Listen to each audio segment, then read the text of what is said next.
दोस्तों, आप एईपीएस का काम करते हैं और आप उस पिन कोड से बिलोंग करते हैं जहां पे कंपनी के द्वारा और एनपीसीआई के द्वारा एक लंबी लिस्ट जारी किया गया था कि कंपनी अब इस पिन कोड पर अपना एईपीएस का सर्विस नहीं दे पाएगी। तो अब आपको टेंशन लेने की ज़रूरत नहीं है। मैं आपको इस वीडियो में 2 ऐसे आईडी का नाम बताऊंगा और साथ ही साथ अब आपको कैसे वो आईडी प्रोवाइड होगी जिनसे आप एक अधिकृत सेंटर ओपन कर सकते हैं और एईपीएस के काम को लगातार करते रह सकते हैं और आप अपनी नुकसानी से बच सकते हैं। तो चलिए वीडियो को स्टार्ट। पहले हम जानते हैं कि इस एईपीएस के सर्विस को जो ब्लॉक किया गया एनपीसीआई और कंपनी के द्वारा, ये फ्रॉड को रोकने के लिए। जहां एक तरफ टेक्नोलॉजी का इस्तेमाल करके लोगों को सुविधा पहुंचाना होता है, तो वही दूसरी तरफ कुछ लोगों की दिमाग की बत्ती जलती है और वो इनका गलत फ़ायदा उठाना स्टार्ट कर देती है। इसी वजह से काफ़ी ज़्यादा परेशानी हुई, बहुत सारे कस्टमर को नुकसान भी हुआ। बहुत सारे कस्टमर के अकाउंट से बिना कस्टमर को जाने हुए उनके डुप्लीकेट फिंगरप्रिंट्स जैसी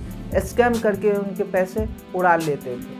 ऐसे में बहुत सारे ऐसे कंपनी थी जिनको डेबिट भरना पड़ा, बहुत सारे ऐसे कंपनी है जिसने कि डेबिट नहीं भरा। जो ऐसे कंपनी थे जिसने कि अपना डेबिट खुद अपनों से भरा है, तो वो कंपनी ऐसे पिन कोड का लिस्ट जारी किया और एनपीसीआई को सौंपा कि हमारे इस पिन कोड पे बहुत ज़्यादा एईपीएस का फ्रॉड हो रहा है और हमने जो रिटेलर बनाया है उनको मैं सरेंडर करना चाहता हूँ। यानी इन पिन कोड पे जो भी है वो हम अपने अंडर या अपने रिस्क पे इनको नहीं देना चाहते। तो इस वजह से एनपीसीआई ने उन सभी पिन कोड को ब्लॉक कर दिया। और कुछ ऐसे कंपनी थे कि जिसने डेबिट नहीं भरा, चार्जबैक का फॉर्म जब बैंक ने कंपनी को सबमिट किया, तो इस कंडीशन में एनपीसीआई खुद उनके आईडी को प्लस जो उस पिन कोड पे जितने भी उन कंपनी का आईडी एक्टिवेट था सभी को डिसेबल कर दिया गया। और काफ़ी सारे ऐसे भी रिटेलर हैं जो उस पिन कोड से बिलोंग करते हैं और उसने कभी गलती करा ही नहीं है, तो उनकी सेटलमेंट को रोक दी गई है। तो अब आपको चिंता करने की कोई भी ज़रूरत नहीं है। हालांकि मैं भी आप लोग की तरह एक डिस्ट्रीब्यूटर और रिटेलर का काम करता हूँ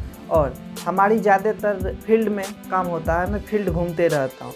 इस बीच मुझे कुछ जानकारी जो मिली है तो वो मैं आपको बता दूं कि इंडिया पोस्ट पेमेंट बैंक और दूसरा है RDSP CSP. India Post Payment Bank में सर्विसेज की बात करें, इसमें आपको कुछ ज़्यादा सर्विसेज नहीं मिलने वाला है। ओनली आप कस्टमर का एईपीएस कर सकते हैं और डीएमटी कर सकते हैं और एमएटीएम से पैसा निकासी कर सकते हैं।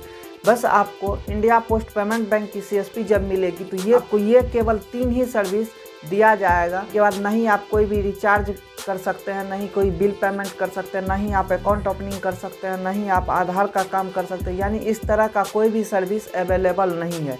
केवल आप इंडिया पोस्ट पेमेंट बैंक का सीएसपी लेते हैं तो आप एईपीएस का काम कर सकते हैं और आप किसी भी लोकेशन से बिलोंग करते हैं तो भी वहाँ कर सकते हैं। जैसे कि मैंने क्या करा कि 2-3 डिस्ट्रिक्ट के हेड ऑफिस गया और मैं वहाँ पे इन बातों का डिस्कशन किया कि हमारे पिन कोड पे एईपीएस को ब्लॉक कर दिया गया है। तो इंडिया पोस्ट पेमेंट बैंक का कहना है कि हमें उससे कोई फ़र्क नहीं पड़ता है और मैं जहां सीएसपी अनबोर्डिंग करूंगा, मैं एक खुद ब्रांड हूँ, मैं किसी ऐसे वैसे आदमी को नहीं देता हूं। आपका एक प्रॉपर सेंटर होना चाहिए जो कि सेंटर विजिट होने के बाद ही आपको ये प्रोवाइड किया जाता है। आपका लिंक ब्रांच जो है आपके होम डिस्ट्रिक्ट होते हैं और इसमें आप किसी भी कस्टमर का निकासी कर सकते हैं। इसमें आपको कोई भी परेशानी आने की ज़रूरत नहीं है। हाँ, लेकिन मैं सर्विस कम देता हूँ, ये बात मैं मानता हूँ। जैसे ही अकाउंट ओपनिंग सर्विसेज लाइव होगी तो आप अकाउंट ओपनिंग की सर्विस भी दे पाएंगे। तो लेकिन जो लोग पहले से आईडी ले रखे हैं तो उनको इंडिया पोस्ट पेमेंट बैंक का अकाउंट ओपनिंग सर्विस पहले मिलेगा और जो लोग बाद में सोचेंगे कि आईडी लेकर मैं इंडिया पोस्ट पेमेंट बैंक का अकाउंट ओपनिंग कर सकता हूं, तो इस तरह का भी फैसिलिटी उनके आईडी में डिसेबल कर दिया जाएगा। आधार सेंटर का अभी बात चल ही रहा है, लेकिन आधार सेंटर का करेक्शन वाला अभी इंडिया पोस्ट पेमेंट बैंक की केवल वेबसाइट पे है। अगर आप उनके किसी एग्जीक्यूटिव को कॉल करते हैं तो भी उनको इस बारे में कोई भी आइडिया नहीं होता है। हेड ऑफिस में भी बताएगा कि आधार सेंटर के बारे में हमें कोई भी आइडिया नहीं है, हमारे पोर्टल में लाइव करेगा या फिर नहीं करेगा। ये आपको केवल उन्हीं लोगों को मिलेगा अगर लाइव भी करता है, तो जो लोग इस पर अभी जॉब कर रहे हैं, यानी आपके लोकल में जहाँ पे आपका ब्रांच होगा पोस्ट ऑफिस का, वहाँ पे जो जॉब कर रहे हैं केवल उनको ही मिलेगा। Door to door step service जाके अपना आधार का मोबाइल नंबर जैसी सभी सुविधाएं दे पाएंगे। बात करते हैं आरडीएसपी सीएसपी। तो आरडीएसपी सीएसपी हालांकि कुछ डिस्ट्रिक्ट है जहां पे उसने कि बंद कर रखा अभी नई आईडी अनबोर्डिंग करना। हालांकि जिनका ऑलरेडी पहले से चल रहा है उनका चल रहा है, उनमें कोई भी परेशानी नहीं है, दिक्कत नहीं। अगर दिक्कत आती भी है तो बस उनको एक बार फिर से अपने शॉप का फ़ोटो और रिटेलर के साथ में अपलोड करना होगा जो कि उनके एरिया मैनेजर आके खींचेंगे, जो आईडी अनबोर्डिंग करने के लिए आए थे, और दोबारा से आपकी आईडी को रीएक्टिवेट कर दिया जाएगा। उसमें किसी भी प्रकार की परेशानी नहीं आएगी।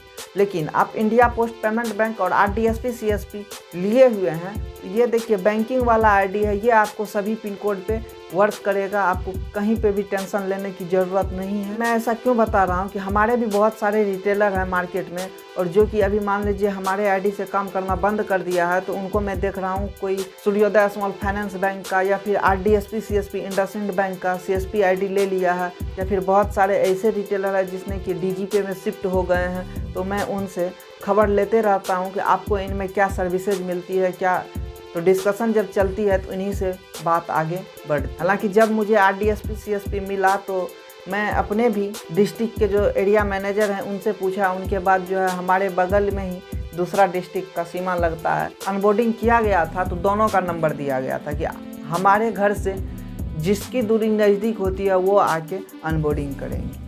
तो दोस्तों, आपको ये जानकारी कैसा लगा, आप हमें कमेंट सेक्शन में कमेंट करके ज़रूर बताइए।